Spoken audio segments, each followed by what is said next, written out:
এবং মা পার্বতীর মন্দির। সুদূর পাহাড়ের ওপর থেকে বয়ে আসা এই ঝর্ণার জল সারা বছরই এখানে পড়তে থাকে। এখানকার মানুষরা এই ঝর্ণার জলকে পবিত্র বলে মনে করেন। এই জল পান করতে থাকলে নাকি শরীরের রোগ ব্যাধি কমে যায়। তাই এখানে এসে কেউ কেউ বোতলে করে জল সংগ্রহ করছে, কেউ বা এখানেই পান করছে, আবার কেউ কেউ মাথায় চোখে মুখে জল দিয়ে গ্রহণ করছে। এবার একটু আপনাদেরকে বলে রাখি এর পৌরাণিক ইতিহাস সম্পর্কে। হিন্দু মহাকাব্য রামায়ণ অনুসারে লঙ্কার রাজা রাবণ মহাদেবের পরম ভক্ত ছিলেন।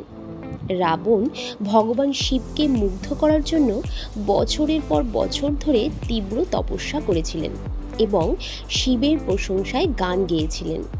তার ভক্তিতে মুগ্ধ হয়ে মহাদেব তার কাছে একটি বর অর্থাৎ ইচ্ছা চাইতে বললেন।